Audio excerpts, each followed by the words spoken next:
Welcome everyone. Thank you for joining us for the second webinar on international business law. In this webinar series, we will present the opportunity and challenge of doing business with Spain, Argentina, Turkey, and India. We will continue this webinar series with other countries in the future.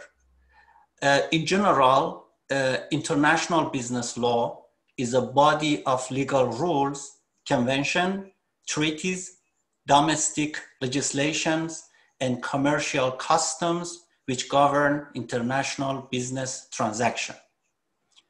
For any international transactions, we should consider some main elements and clauses. First of all, we should take a look at the applicability of the United Nations Convention for the International Sale of Goods, CISG. Still, if you are doing business with the United States, the vast majority of companies in the US use commercial terms identified under the US Uniform Commercial Code, UCC, which is different from CISG. Secondly, we should review the use of newest version of Incoterms. The internationally recognized Incoterms helps transaction and avoid costly mistake. The purpose of Incoterms is to clarify the task, cost, risk for buyers and sellers in international trade. In other words, Incoterms clarify responsibilities of parties on international sales transaction. Based on my experience in international business law, if you are a lawyer involving international transaction, especially in the international contract law, you should consider more than 100 elements and clauses in any international transaction. Every international transaction is actually a contract between the seller and buyer. In the international contract, I have prepared a checklist for preparing international contract law. I will share you today some of them in this webinar. At first, in any international transaction, you should define the parties of the contract. You should define the legal name of the parties, legal address as mentioned on the documentation, identification of the parties with the legal document, legal authority for signature. When a party is company, you must insert the following information, such as legal name, legal form, it's limited or incorporated, and legal address, and legal authority, the person that has authorization to sign the agreement. So second, you should explain the scope of contract also. Description of goods, service, license materials, if you have a license materials, exclusivity right and license, payment method and mode of payment. That gonna be very important in any transaction. So for example, time of delivery, time of place and performance, return of goods if you want to return the goods, inspection of goods by the buyer, inspection and acceptance, acceptance period, and acceptance criteria, obligation to repair or replace, time or replacement, as you know, failure to reject, deemed acceptance in international contract law.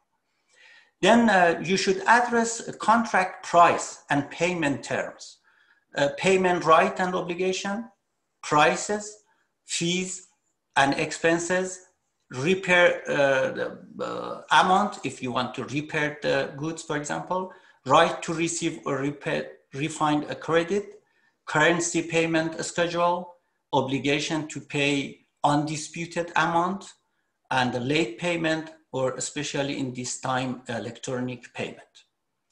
Regarding the duty of confidentiality, definition of confidentiality and information should be mentioned in the international contract.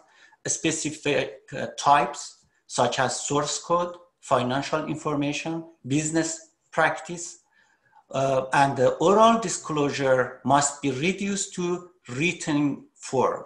So right to disclose to employees and agents should be clarified in international contract. Employees and agents must be subject to written non-disclosure obligation, a legal requirement to disclose, or the obligation to provide notice, and the opportunity to protect also other issue in this category. Also, you should state representation, warranties, and remedies. In this part, who has a right to enter into the agreement, compliance with applicable law, regulation, no conflict, specific warranties against defects, free from defects in design, manufacturing, workmanship, warranty period, obligation to provide notification of any defect for non-conformity prior to the end of warranty period of remedies. So repair or replace also, and refine or credit also is important in this category. Do not forget to consider damage and compensation in case of breach of contract. Breach of contract, warranties, negligence, misconduct, or misrepresentation are crucial in international contract. Retention of title or an intellectual property is another issue you should include in your contract. The retention of the title clause is important in international trade. It provides that seller retain ownership of the goods until the total purchase price is paid, and also that the seller may reclaim the goods if price is not paid. Power and authority or right to grant and license, ownership, right to grant, convey title, good title, and documentation, ownership or licensed product. For example, definition of work product, ownership of work product or deliverable, ownership of pre-existent materials, technology, content, and product also need to be considered in any international transaction. Explain also the term and termination, such as the term of agreement, renewal term, termination for convenience, termination for breach, specific events of the breach, termination for bankruptcy, for example, or in termination for change in control, effect of termination or obligation or right upon termination, also important in any international contract. Limitation of liability is another element. You should talk about it, such as no indirect or consequential damages, lost profits, revenue, goodwill, exception for limitation of liability should be considered in the international contract. Insurance requirement in an important thing to consider, minimum policy amount, for example, certificates of insurance, adding a party as additional insured because some company prefer to have third party insured, or quality of insurance also should be considered. Always have a solution in terms of disagreement. So put the dispute resolution in your contract. The parties should have the alternative between arbitration and legislation. In the event the party have option for arbitration, they should specify the place of arbitration and the language, for example. If the party have option for litigation as the required mode of dispute resolution, the party should designate the national or international court, because some country prefer to have third country as a court, for example, commercial court of Paris or commercial court of London as a litigation or arbitration center. So addressing force majeure clause would protect your client even in unexpected situation, such as ongoing situation from arising from COVID-19. According to the force majeure clause, a party will not be liable for any failure or delay in the performance of the agreement for the period that such failure or delay is beyond the reasonable control of the party. And normally in international business law, they define what does meaning of reasonable control of the party. So regarding the place and date of signature, usually contracts are signed by both parties on the same date and place, but as you know, in international contract, due to physical distance, it is common that each of the party sign in different dates and location. There are more and more issues of doing business internationally, which should be discussed in the future opportunity. But today, that the reason why we have invited our lawyers in Spain, Argentina, Turkey, and India to tell us more about business challenge and opportunities in their countries. So I appreciate your attention, and I would like to invite Mr. Carlos Urrutia Sanchez, our lawyer in Spain, to talk about business opportunity and challenges in Spain. Mr. Carlos. Yes. First of all, well, we are now here in Spain at 4 p.m. It means that good morning to the people from Canada and good evening to the people of India. We are in the middle on America and Asia. And thank you very much, of course, for the invitation to CIFILE. For me, it's a great honor to be one of the lawyers in CIFILE and be part of the CIFILE lawyers family. I'm going to talk about Spain, which is my country, where I'm a professor of law and also a lawyer. And the first idea would be why investing in Spain is a good option. Because investors recognize Spain as one of the most interesting markets in Southern Europe and continue to place their trust in spite of the pandemic, in spite of the previous economical crisis, in spite of everything. Investors continue to recognize Spain as a safe country with rule of law and security to investments. Of course, we are a part of the European Union, and then also the surrounding countries, they keep also rule of law and investment security. Then both national and international countries, they recognize Spain as a good place for investments. But where is the investment opportunities and why? Investors recognize Spain as one of the most interesting markets in Southern Europe and continue to place their trust, both national and international. Where is the investment opportunities and why? To answer this question, we must know our strengths and growing economy. For example, I'm going to talk a little bit about our economy, our economic context, and some data from Spain before the pandemic. Our GDP grew at a rate of 4%, 500,000 new jobs, 90 points less risk premium, low interest rates, reduced financing cost, Where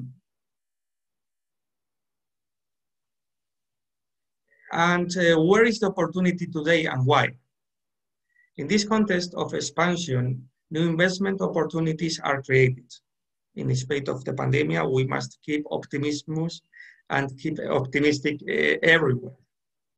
And therefore, it's advisable to follow them closely when they think about investing in the future. Right now, the biggest challenge for the investor is to find the availability of the product that fits their investment strategy, especially in the case of core investors. Below, we set out a number of sectors that show potential for investments in Spain. For example, the retail sector. The retail sector, shopping malls and high street premises, will continue to benefit from the increase in household consumptions. While in Europe, the development of new shopping centers has been slowed down by the great weight of e-commerce in our country, in which it's not yet as developed, and in which there is shopping experience more linked to leisure, there is still enough demand to make these assets attractive to the investors. Because in Spain, go shopping, it's also part of leisure and enjoy also private life with families, with friends. And then in this regard, I mean, the malls, they have restaurants, they have different opportunities also to enjoy with family, with friends. And also is part of our character, no? It's not just go shopping like in other countries, it's go shopping, but also enjoy time with relatives, with friends, and so on. Then for this issue, of course, we use also e-commerce, but face-to-face contacts and personal contacts are still very important in our mentality. Then foreign investment has been in recent decades a determining factor for the economic development of our country. Italy, the United States, France, and Germany are the main countries that bet on ours. Its contribution has a very significant impact since, among other factors, for example, it generates employment and wealth in general terms, it helps the internationalization of our economy, it collaborates very actively in the processes of research, development, and innovation, and it has a demonstration effect that helps us to consolidate our España Global trademark. Another sector is the ICT sector. According to the so-called Global Spain or España Global or the so-called Spain Marca España, our country is attractive to invest in this sector of a strong growth in recent years. According to its data, this sector accounts for 5.7% of the gross value added to our GDP, employs more than 440,000 people, and invoices more than 1 million of euros, 1,000 millions of euros.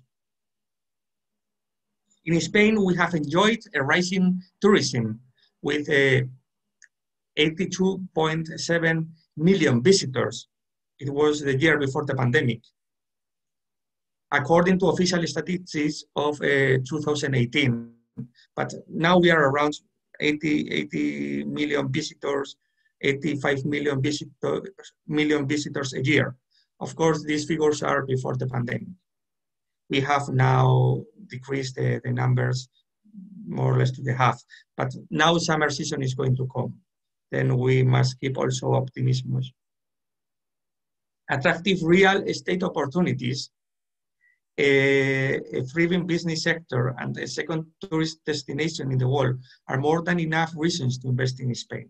I mean, we have a lot of people who invest in Spain in real estate, especially from Russia, for example, or Germans and British they have second residencies in Spain, and they live, for example, when they are pensioners, 6 months in Spain, 6 months, the half of the year in Germany or in the United Kingdom, and I can give you many examples of that. Most of the investments will go to purchase and rehabilitation of existing buildings, especially in those regions where the development of new establishments has been limited and will be particularly active in Madrid, Barcelona, Málaga, and Palma de Mallorca. Another third sector would be the residential sector. This is also another important sector. If the expected economic expectations are met, the residential sector will consolidate its growth, although at a more moderate pace. During previous years, a volume of sales close to 570,000 transactions were reached at the end of the year. Due to the need for a supply that meets current demand, developers will continue to launch new residential projects, especially in municipalities close to the large cities, as this is where they know they have the guaranteed return. Real estate is undoubtedly one of the sectors to which the investors must pay greater attention. With the stocks at pre-global financial crisis level, the expectation is that they will continue to grow. Another profitable option for investments are, for example, health sector, including the medical sector, biotechnology, pharmacy, etc.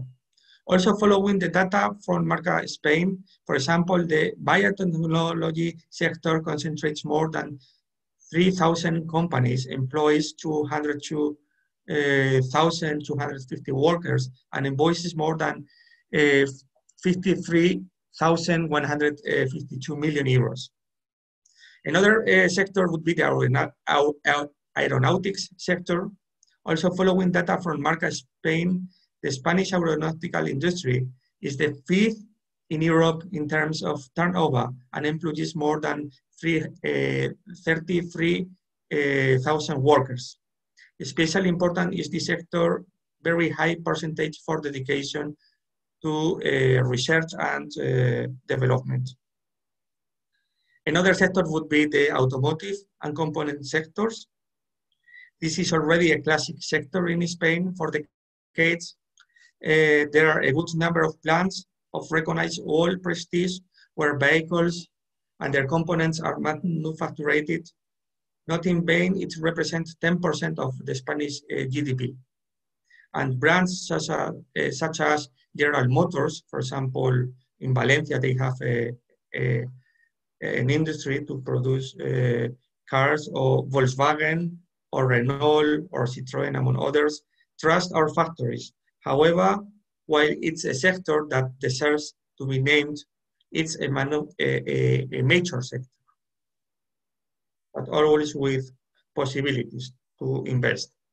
Another sector that I could mention is the construction sector for second residential development.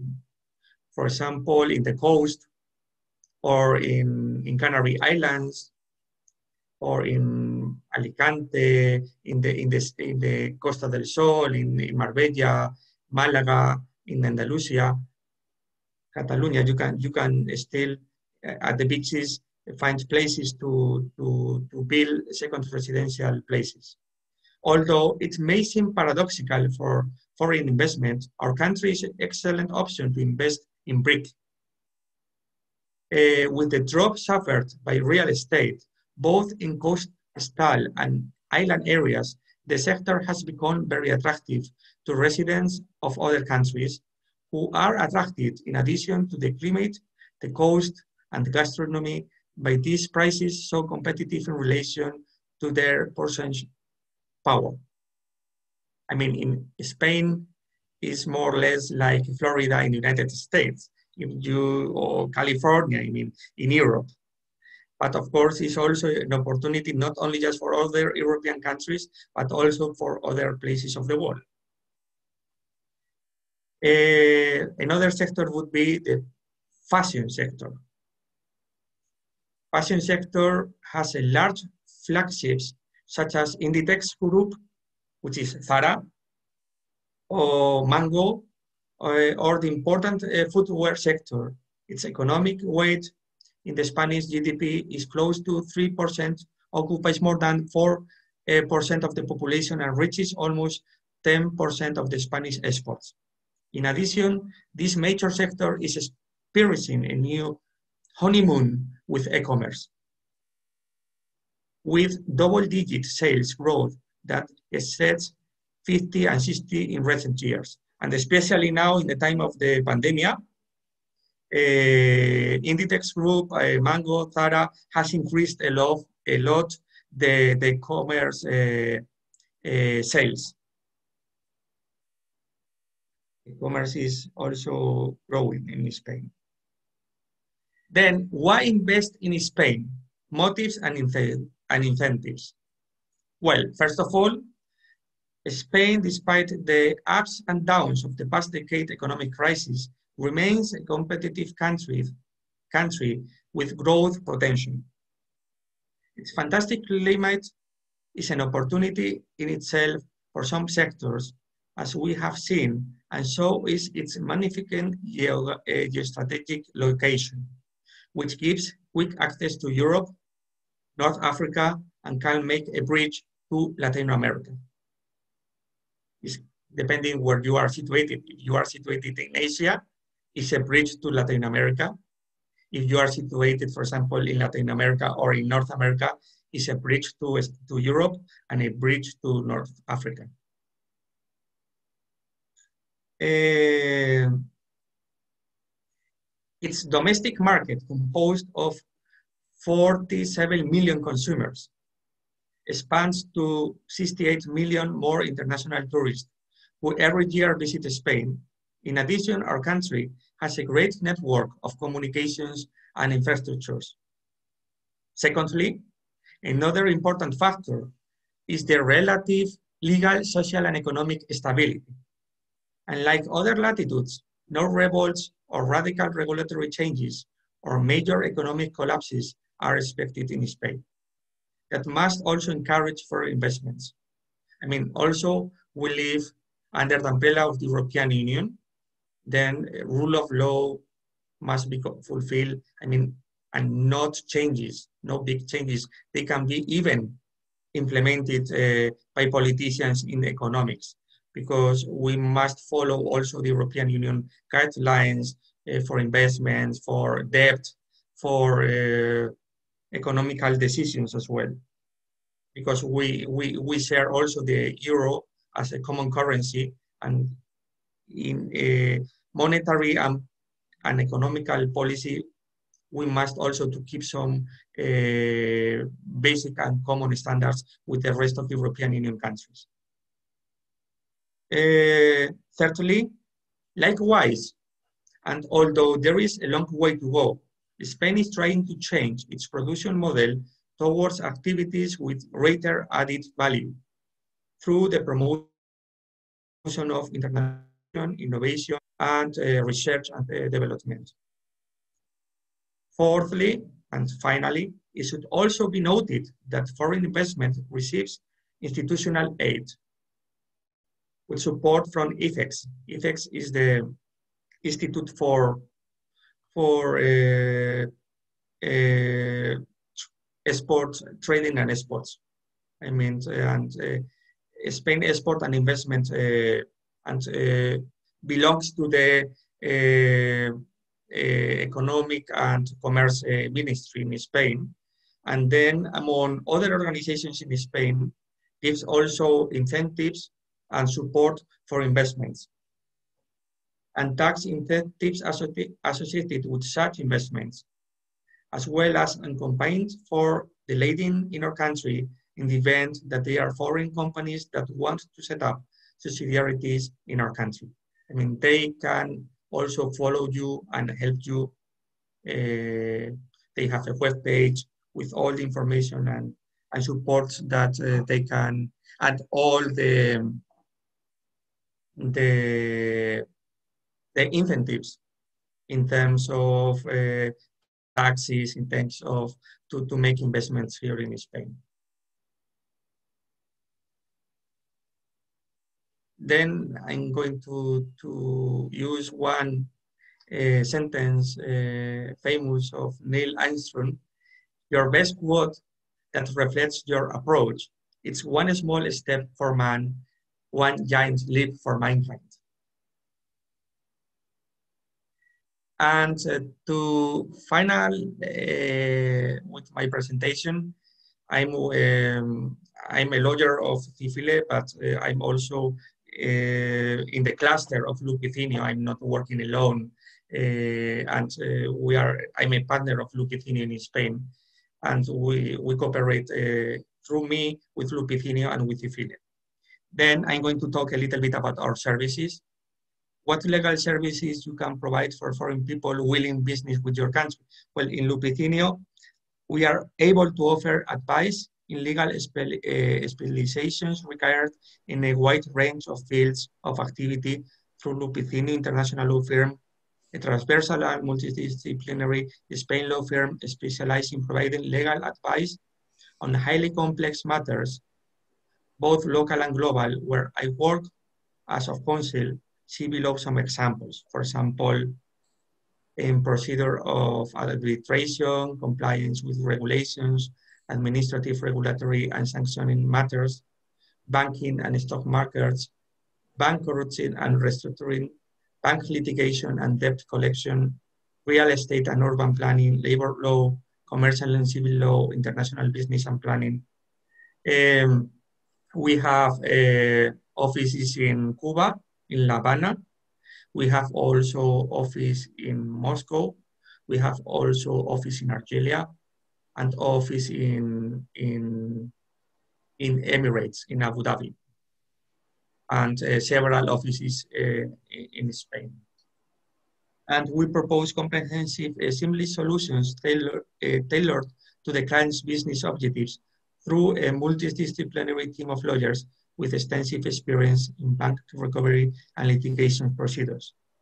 We are also leaders in project management, coordinating of the most complex operations in multidisciplinary and multi-jurisdictional teams. And thank you very much for your attention. And merci beaucoup pour votre attention. Parce que au Canada, on parle aussi le français. On parle français aussi. Oui, oui, oui. Thank you so much. Thank you so much, Gracias. Professor, for your excellent presentation and your legal and economic also information regarding doing business with Spain. Thank you so much. Now I would like to invite Professor Dr. Vahit Bicak, a lawyer in Turkey, to tell us more about business opportunities and challenges in Turkey. Thank you so much. Okay, thank you very much. I'd like to say all participants hello from Turkey. And let me talk about Turkish law and opportunities and risk in doing business with Turkey. Turkey is a dynamic and growing 20 economy that links East and West in a unique way. In addition to being one of the most largest economies, Turkey also supports international investors' growth via a business-friendly agenda and through access to a large domestic market and neighboring international markets. Turkey's location at the crossroads of Europe and Central Asia and the Middle East provides easy access to the European, Middle Eastern, North African, Central Asian, and Gulf markets. These markets comprise more than 1.5 billion people and account for a total of 24 trillion US dollar of GDP. More than half of the world's trade takes place within a 4-hour light radius of Turkey. A key reason why multinational companies may choose Turkey as a strategic regional hub for their business operations. At the crossroad of Europe and Asia, Turkey's geography has much to offer to investors. Turkey is an essential transport corridor, offering essential access to global trade routes by air, land, and sea. Turkey had a population of 84 million people with a median age of 32. Therefore, in contrast to Europe, Turkey's population is young and continuing to grow. The Turkish legal system is based on codified civil law system. Under Turkish law, courts are either categorized as judicial courts or administrative courts.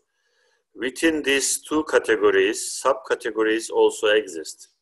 For instance, the judicial court, which constitute the broadest part of the Turkish judicial system, are subdivided into two branches,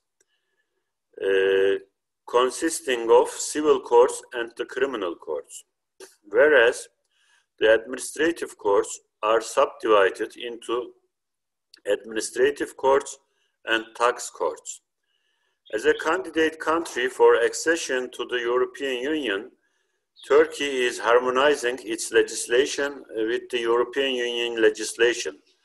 To that end, Turkey has, among others, introduced the competition law and the consumer protection law and repealed its civil code, code of obligation, and commercial code, and replaced them with the new Turkish civil code, the new code of obligations, and the new Turkish commercial code. International treaties, the foreign direct investment law, and the regulation on the implementation of the FDI law are the main legal source governing foreign direct investment in Turkey. Any market entry strategy for Turkey should begin with throughout understanding of the cost and benefits to doing business in Turkey. One of the most successful proven ways to access the Turkish market quickly is to work with an experienced local lawyers or law firms. The local legal support can provide knowledge of the local regulatory framework, language assistance, and valuable business contacts. Bıçak law firm could provide foreign companies with on the ground of intelligent and practical advice on Turkish market to help foreigner businessmen make better, more timely, and cost-effective decisions. We can help foreign companies successfully navigate the complexities of the Turkish market, whether they are looking to export, establish their own company in Turkey, tackle a market access issues, or pursue a joint venture or strategic alliance, participate in Turkey value chain, seek transfer of technology, and research and development partnerships. Low operation cost is one of the advantages of doing business in Turkey. Skilled workforce with cost advantage, the stating salaries and labor is relatively low. The cost for the supplier is relatively low as well, although the quality of the goods and the services is high. The investment intensive system, foreign investors who obtain the investment intensive certificate are granted to the intensive as follows: VAT and custom duty exceptions, tax reductions, social security premium support, interest rate support, land allocation, VAT refund, income tax, withholding support. So you see from the table that intensives are divided into 4 categories. So one intensive is for general investment intensives, and they are custom duty exception, VAT exception, and regional investment intensive, much more extended from the basic one. And another one, strategic investment incentives. And the 4th one, project-based incentives, investment incentives. So, as you see on the table, there is a cash support, VAT exception, custom duty exception, corporate tax reduction, social security premium support, income tax, withholding support, qualified personnel support, energy support, interest rate support, capital contribution support, land allocation, infrastructure support, purchasing guarantee, facilitation of permit, license, etc., and VAT refund. So Turkish citizenship is also given as a support for doing business in Turkey. Foreign investors can obtain Turkish citizenship by establishing a business in Turkey. Turkish citizenship rights has been recognized to the foreign nationals who make investment more than a certain amount and create employment or keep the deposit. So, if a foreign investor make capital investment of at least $500,000 US or create at least 50% employment or purchase immovable property worth of $250,000 US or keep deposit at least $500,000 US in the bank operating in Turkey for a minimum of 3 years, or purchase government debt securities of at least $500,000 US and kept for 3 years, they can acquire Turkish citizenship. So foreign investors may benefit from domestic mediation and arbitration or international mediation or arbitration to the extent there is an mediation and arbitration clause in their investment agreement or business contracts. So we strongly recommend international business people to put this mediation and arbitration clause on their contract.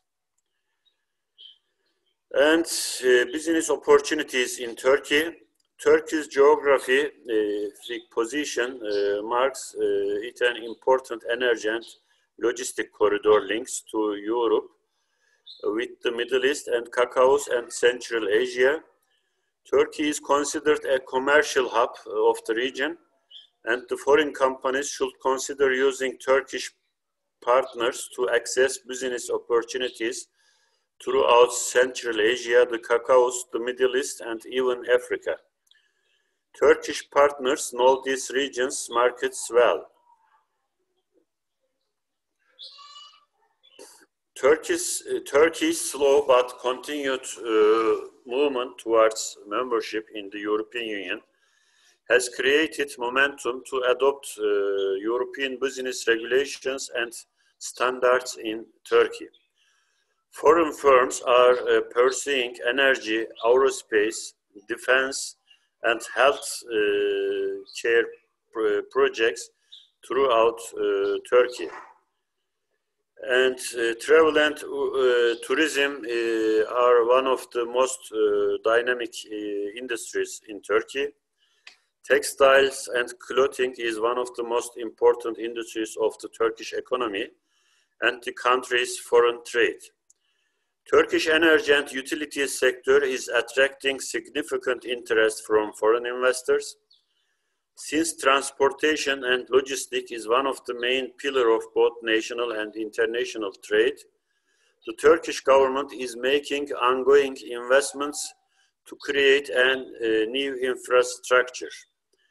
The Turkish healthcare sector offers great opportunities for the private sector. And what are the business challenges in Turkey? Turkey is a complex and challenging market requiring adaptability and persistence. Instances of inconsistent or contradictory policies may be faced.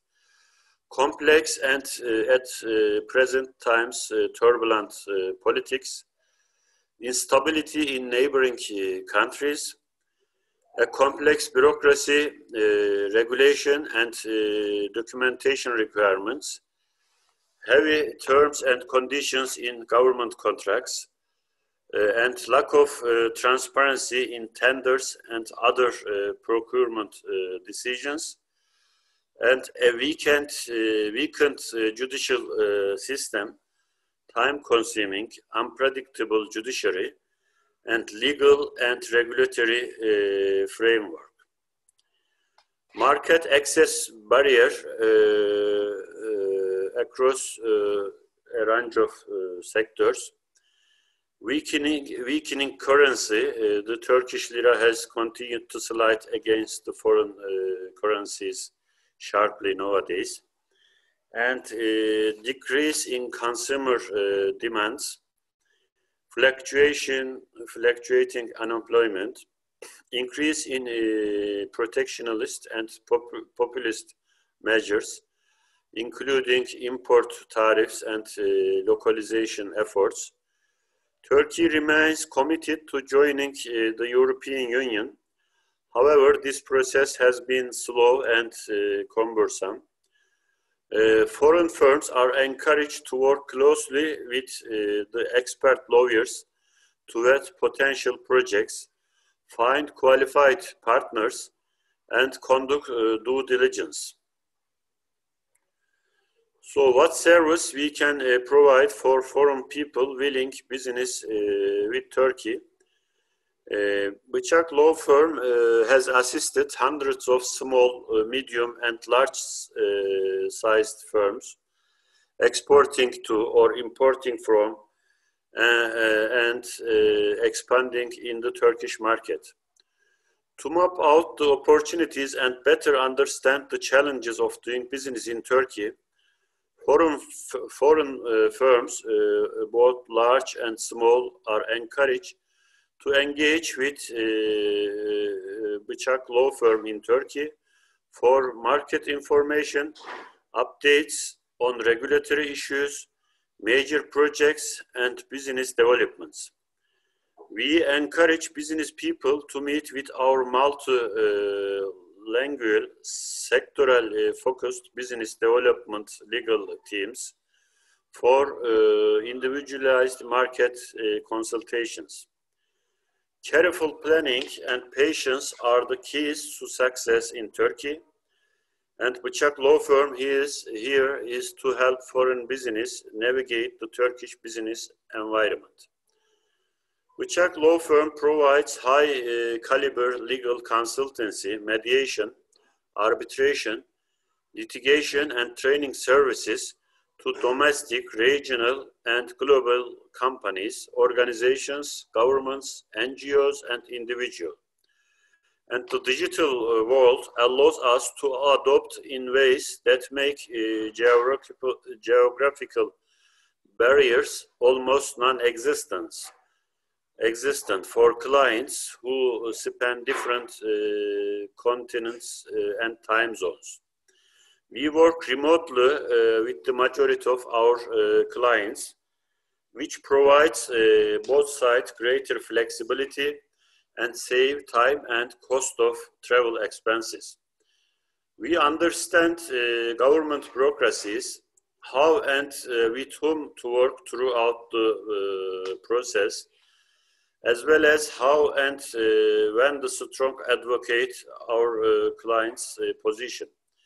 We represent clients from a broad range of sections of industries such as healthcare, financial services, government contractors, public utilities, automobile and petroleum companies, airlines, high technology and e-commerce, life science, biotech, media, telecommunication, retail, and real estate. We provide information on variety of legal topics that foreign investors take to consideration during the investment process, such as protection of foreign investment, business structures under Turkish law, labor law, property law, access to finance and insurance, environmental law, competition law, public procurement law regime, and protection of personal data. Foreign companies who want to invest in Turkey or establish a new business in Turkey to enter into a deal with Turkish parties always need to know about their counterparty and their economic background and their legal basis and whole company's validity. Our lawyers are prepared to help them through launching really strong due diligence and prepare a comprehensive report in this regard. And it is notable that we have been cooperating with some of the leading companies in the world in this field. Due diligence investigations conducted by our team help the clients to mitigate risk, make the better, well-informed decisions, and take clients' business to the next level from starting, growing to selling the company. Clients let us empower their business to success. So companies can minimize. Your time is finished. Can you conclude your presentation, please? Because I thought we have two more representations. So if it's possible for you to conclude. Yeah. Thank you for reminding. I am concluding with a minute or in a second minute. Some of the services we provide: anti-corruption, antitrust, money laundering, conflict of interest, governmental relationship, data protection, environment, workplace health, human rights, etc. And we offer representation in negotiation and transformation, company registration, buying a property in Turkey as a foreigner, obtaining Turkish citizenship by investment, identity verification services, international apostille services. So as a conclusion, law is a minefield, no matter where you go. Opening a business in a new country comes with its own set of unique challenges, from cultural differences to compliance issues and everything in between. So international trade and foreign investment are highly complex, and the laws about the trade, tax, currency conversion, and the contract vary from country to country. So one should hire an attorney or law firm who specializes in international business and ensure that all of the necessary regulation for imports, exports, and investment in Turkey are followed. One may also need help navigating local fillings and paperwork requirements to seek our attorneys who specialize in international and domestic business law in Turkey. So for more information, please do not hesitate to visit our website Thank you for listening. If you have any question, I am ready to answer. Thank you so much, Professor Bicak, for your excellent presentation. That was a perfect presentation of Turkey's legal system, especially for immigration to Turkey. That was very good point. So I really appreciate it. And now I would like to invite Dr. Victoria Renzo, our lawyer in Argentina, to tell us more about business opportunities and challenges in Argentina. Dr. Victoria. Well, hello everyone. It is so nice to be in this webinar. Thank you very much, Dr. Abbas and CFI for the invitation. Well, I'm going to talk about the support programs for international business in Argentina. So first, it is important to mention that Argentina has signed multiple bilateral investment treaties and has also a special law that regulates and protects foreign investors, granting them the same rights and obligations as national investors, provided that they invest capital in our country with the purpose of promoting economic activities or the expansion or improvement of the existing ones. Likewise, as a member of Mercosur, Argentina is also part of multilateral international agreements, the most important being the agreement between Mercosur and the European Union that was signed 2 years ago. There are also some projects financed by the United Nations Development Program and the Inter-American Development Bank to assist local companies in their international insertion, promote foreign trades, and attract investments. At the local level, the different provinces of the country provide support to investors through their investment agencies and promote international business through tax incentives and credit lines, depending on the activity and the region where it is located.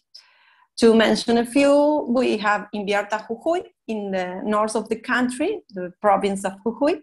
Then to the west of the country, we have Mendoza Invest in the province of Mendoza. Also to the south, we have Adi Neuquén in the province of Neuquén. And to the east of the country, we have Invest BA in the city of Buenos Aires, capital of Argentine Republic. At this point, Buenos Aires city deserves a special mention for its foreign direct investment strategy, since it has managed to position itself as the best city in Latin America and one of the 3 best cities in the world, ranking behind New York and Moscow, according to the latest edition of the Global Cities of the Future ranking, published by the Financial Times. This strategy of Buenos Aires city is related to the promotion of investment programs such as economic districts, which is a tax incentive regime in force until the year 2036, and with local tax exemptions of up to 60% in areas such as technology, audiovisual, design, arts, and sports. Likewise, there are some exemptions from local taxes and important tax credits for the construction of new hotels and remodeling and expansion of the existing ones. There are 2 other programs. One is the World Towards Buenos Aires, which seeks to attract investments by promoting the establishment of new companies, the growth of the already established companies, and the internationalization of local projects and the articulation of public-private projects in multiple sectors.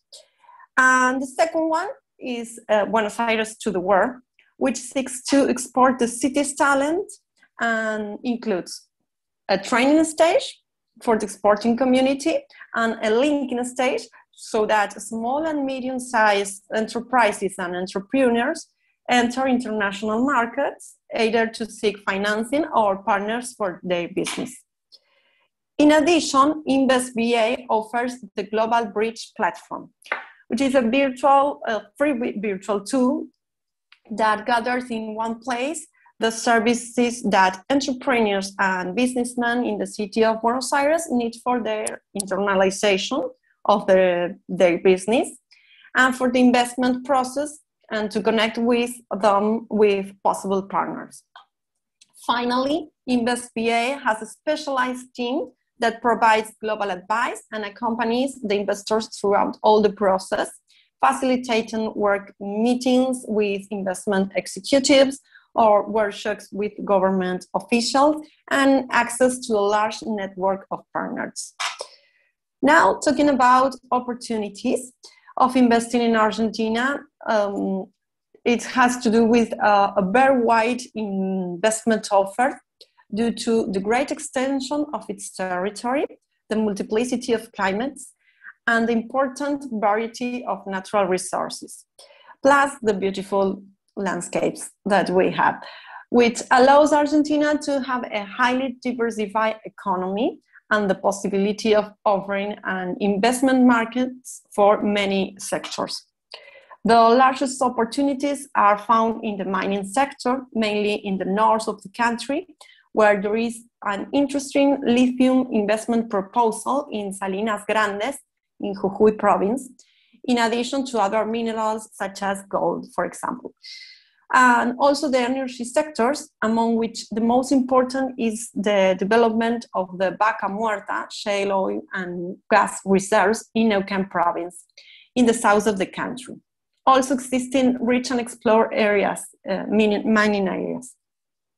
Another great investment opportunity lies in renewable energies, among which stand out photovoltaic solar energy in Jujuy province also, in the north, being the Cauchari Solar Park, one of the largest in Latin America. While in the south of the country, there are the wine farms with the greatest potential in the world due to the speed of the wines. And one of the largest is the Madryn in Chubut province. There are also many possibilities to invest in hydro and maritime energy, taking into account the great extension of the rivers and the Argentine Sea on the east coast. And also biomass, biogas, and organic fuels are beginning to be developed. Other sectors with great potential are agribusiness, pharmaceuticals, chemicals, fishing, and the food and wine industry.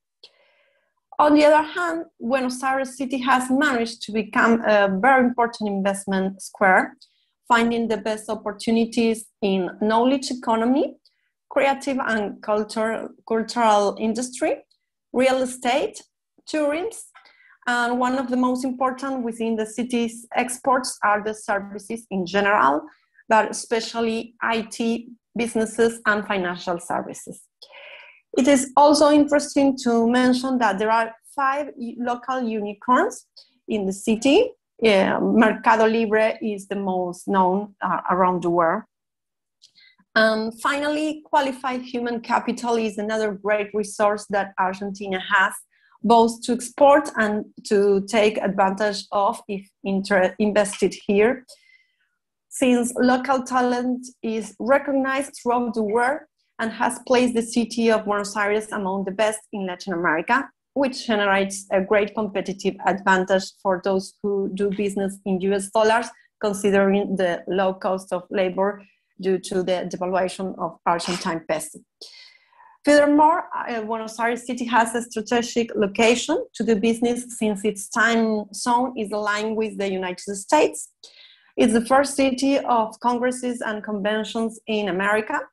And according to the economists, it is a great city to live in because of its academic ecosystem, a great offer of students' residence, its cultural compatibility and developments, as there are almost 300 theaters and other attractions such as more than 1,000 parks, hundreds of hotels, and thousands of restaurants, among which is the best in Latin America, Don Julio.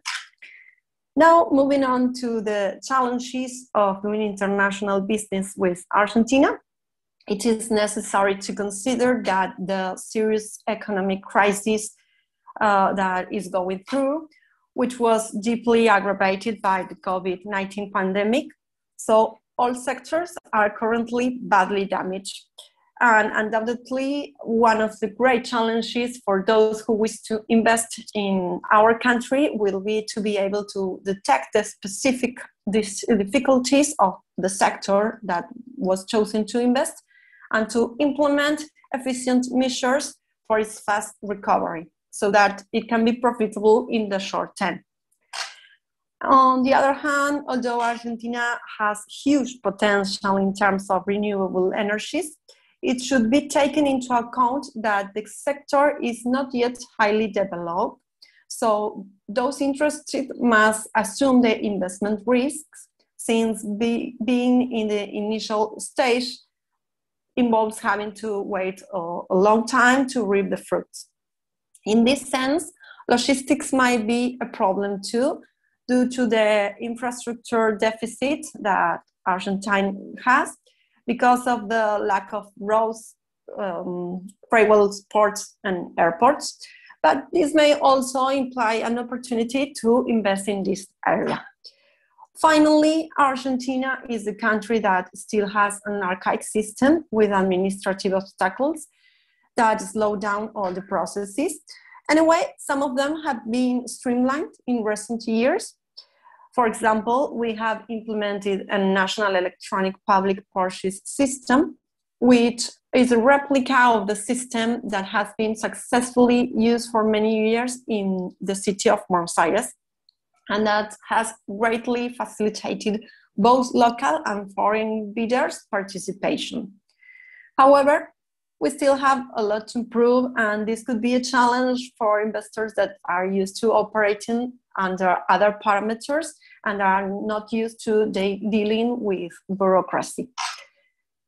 Regarding the services I provide, well, I am a partner in a legal and accounting firm localized in Buenos Aires City and specialized in different areas of local private law. And in recent years, we have also leaned towards international private law. So we contemplate legal and tax advice so that companies can establish their business and also have assistance during their growth. The services include the procedures for the constitution of a company here in Argentina, the drafting of corporate instruments, the presentation of legal and accounting documentation, and a specific commercial advice for the development of the company according to the chosen area to invest. To this end, we also work as a team with custom brokers who provide assistance in custom operations and the logistics and custody service. Likewise, we manage residency procedures for those people who decide to settle in the country or who visit it temporarily to make investments or business or tourism maybe too. So to conclude, Argentina has huge potential and a wide variety of markets for both investment and export, since it is a country with many natural resources and great talents, and investment costs can be very low for those who operate with US dollars. Furthermore, some attractive sectors to invest, such as mining and energy, including renewable energies, are the least developed, so there is so much to grow in that areas. Beyond the challenges and difficulties that Argentina is currently going through some unsuccessful policies, there are great opportunities in economic terms, and investors have legal protection both at national level through legislation and international treaties, and at the local level with different incentives and support programs offered by the province and mainly the city of Buenos Aires. In fact, Buenos Aires City has been chosen in the world rankings as one of the best places to invest because its policies are really focused on promoting investments through very interesting benefits and proposals. So to all investors, we welcome you with open arms. Thank you so much, Dr. Victoria, for your excellent presentation and discussion for how doing business with Argentina in Latin America. Thank you so much. Now I would like to invite my friend, Mr. Gurdeep Singh, a lawyer in India, to discuss more about business opportunities and challenges in India. Thank you, Dr. Abbas. Greetings to everyone from India. And I am extremely thankful to SIFIL for giving me an opportunity to talk about, international trade and business opportunities in India.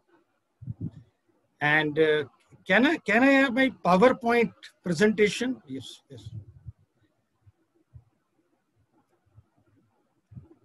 Very first point, like India, has a great population, second biggest population in the world, 1.38 billion, like only after China. So India is a huge, massive market. I think this statement itself will show how great, the Indian market is for the foreign investors. So first I will talk about support programs. Like international trade accounts for 54% of India's GDP. It is the 9th largest commercial importer in the world. Now I'm talking about below is the list of potential growth sector in India. First is manufacturing. Second is banking. Third is informational technology. Fourth is real estate. Fifth, pharmaceutical. Sixth, petroleum products. Seventh, retail industries. Eighth, tourism services. India's economic growth.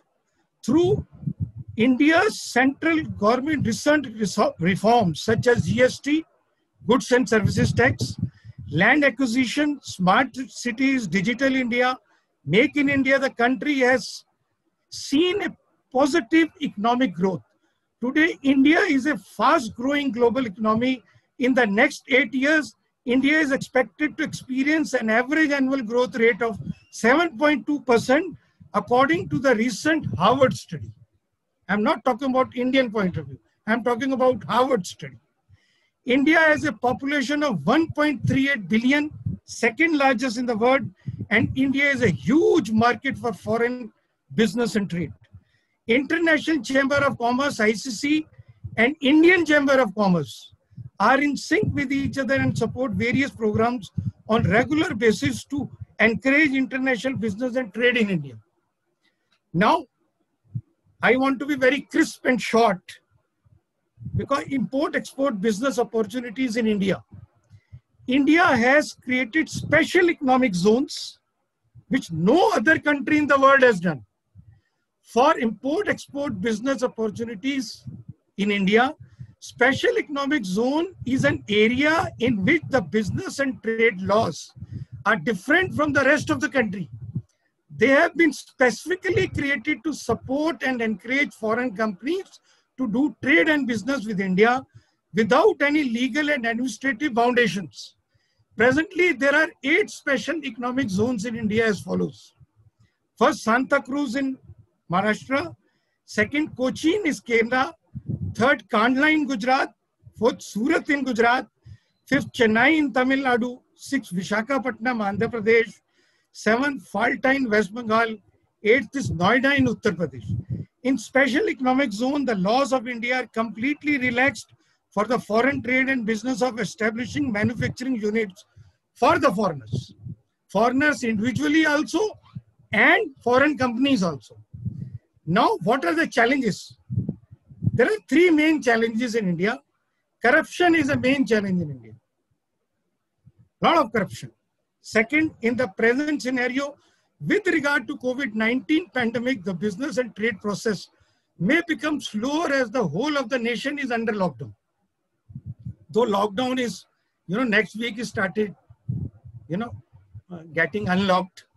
And third is sometimes administrative process with respect to grant of licenses, registration, etc. becomes very encumbersome. So these are the challenges.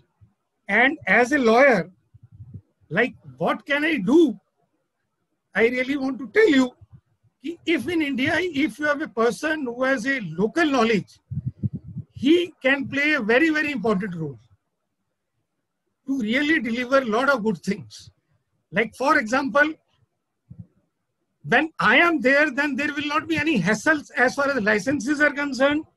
Registration of GST is concerned. In order to do, business in international business and trade in India, you have to part and parcel of Export Promote Council. And in order to do export and import in India, you have to take code, import and export code from the Reserve Bank of India. And there will not be any problem as far as I am there. So these are very, very important things. And most important thing I really want to emphasize that $1 is equivalent to 72 Indian rupees. 1 Canadian dollar is equivalent to approximately 60 Indian rupees, 60. And 1 euro is equivalent to 88 Indian rupees. So why I am emphasizing on that you are already 88 times, 60 times, and 72 times bigger. So India is a paradise. In doing foreign investment in India is, you are doing import and export in paradise environment. This is what I really want to say. I am having 30 years of litigation experience, will help in getting the foreigners all the permission required in the forms of licenses, registration, etc. to do business and trade and establish manufacturing units in India in every manner whatsoever. So there will not be any problem. So I am concluding that in view of the facts and circumstances mentioned by me, it is crystal clear that India is a huge and massive market to do business and trade and establishing manufacturing units for the foreigners, having a population of 1.38 billion. That is, I am underlining again and again. Even if you are manufacturing footwear, you can imagine 1.38 billion people. What a huge market. Furthermore, I have already told the value of US dollars. Moreover, there are many special economic zones especially created for the foreigner to do trade and business and also establish manufacturing unit in India. It is nowhere in the world except India. It is specifically emphasized that India laws are also very simple, especially for doing trade and business on behalf of the foreigners, individually as far as companies are also. In fact, India is a paradise for foreign investment in every manner whatsoever. So this is what I am saying, that presently, definitely after COVID time, India is a very, very important place to do business. Basically of some other reasons like, India and China both are in competition because both have very large population. But India has an edge over China.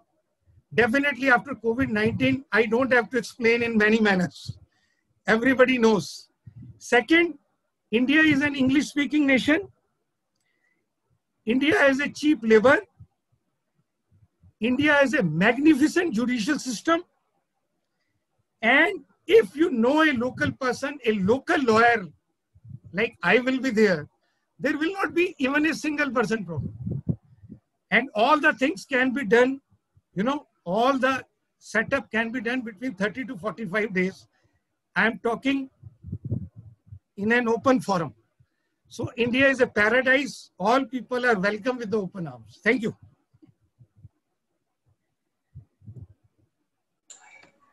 Thank you so much, Mr. Singh. That was very good presentation about one of the paradise in the world. And thank you so much. Once again, on behalf of the Canadian Institute for International Law Expertise, CFILE, I would like to thank all speakers and participants in this webinar.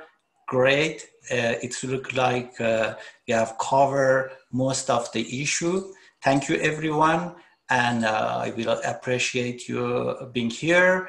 And thank you for joining us. And we will see you later in our future webinar on international business law. Thank you so much. Thank you. Bye-bye.